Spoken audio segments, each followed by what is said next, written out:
వెలుగులో చూద్దాము.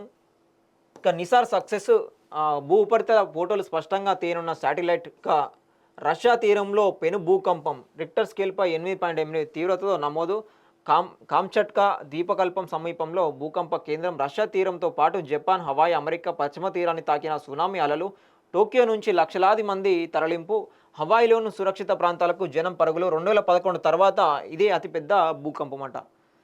2011 అంటే దాదాపు ఇప్పుడు ఇది 2021 అంటే 10 ఒక 15 సంవత్సరాలు కావస్తా ఉన్నది, 14 సంవత్సరాలు.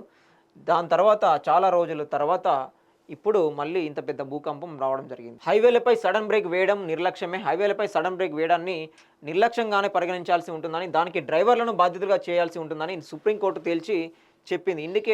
ఇండికేటర్ లేకుండా సడన్ బ్రేక్ వేయడంతో పాటు యాక్సిడెంట్లు జరుగుతాయని ఆందోళన వ్యక్తం చేసింది. ఈ హైవేలపై సడన్ బ్రేక్లు వేయడం కూడా నిర్లక్ష్యమే అని చెప్పేసి చెప్తా ఉన్నది. ఇక ఆర్డినెన్సు పీఠముడి గవర్నర్ ఆమోదించగానే స్థానిక ఎన్నికలకు వెళ్ళాలనుకున్న సర్కార్ అనూహ్యంగా రాష్ట్రపతి పరిశీలనకు పంపిన గవర్నర్. ఈ నెల 14న గవర్నర్ వద్దకు పంచాయతీరాజ్ చట్ట సవరణ ఆర్డినెన్స్ బిల్లు 4-5 రోజుల్లో ఆమోదం లభిస్తుందని భావించిన ప్రభుత్వం ఆ వెంటనే రిజర్వేషన్లకు జీవో ఇవ్వొచ్చని ఆలోచన. ఇంతలోనే బిల్లును రాష్ట్రపతికి పంపిన గవర్నర్ నిర్ణయం వెనుక కేంద్రం ఉన్నట్లు రాష్ట్ర సర్కారు అనుమానం. ఇప్పటికే రాష్ట్రపతి వద్ద పెండింగ్లో ఉన్న 2 బీసీ బిల్లులు అంట.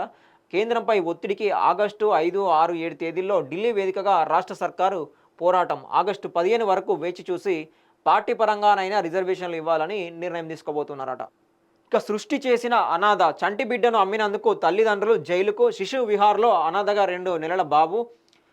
డిఎన్ఏ టెస్టుల కోసం శాంపిల్స్ సేకరణ. సరోగసి నాటకం ఆడిన డాక్టర్ నమ్రత, ఆమె కొడుకు కస్టడీపై నేడు తీర్పంట. మనం చెప్పినాం కదా, సృష్టి టెస్ట్ బేబీ సంబంధించి చంటి బిడ్డను నమ్మినందుకు తల్లిదండ్రులకు కూడా జైలుకు పంపించారంట. సో దానికి సంబంధించి ఈ కేసు ఏదైతే ఉందో దాని మీద ఈరోజు తీర్పు ఇవ్వబోతూ ఉన్నారు. ఇక నేటి నుంచి ఇంగ్లాండ్తో ఇండియా 5వ టెస్టు. ఇక బెట్టింగ్ యాప్స్ నుంచి పైసా తీసుకోలే. 2016లో బెట్టింగ్ యాప్స్ కంపెనీతో ఒప్పందం. ప్రమోషన్ ప్రకాష్ రాజ్ ఆ సంస్థ నుంచి ఎలాంటి డబ్బులు తీసుకోవాలని వెల్లడి. 5 ఏళ్ల బ్యాంక్ స్టేట్మెంట్లు, డిపాజిట్లు ముందు పెట్టి విచారించిన ఈడీ. 5 గంటల పాటు ప్రశ్నల వర్షం. ఆగస్టు 11న రానా, దగ్గుపాటి విజయ్ దేవరకొండ ఎంక్వైరీ.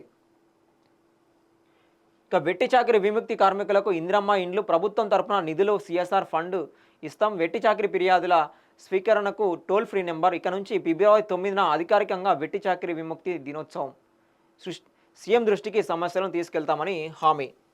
ఇక ఇవి వెలుగులో ఉన్న హైలైట్స్. అదేవిధంగా స్వేచ్ఛలో చూద్దాం.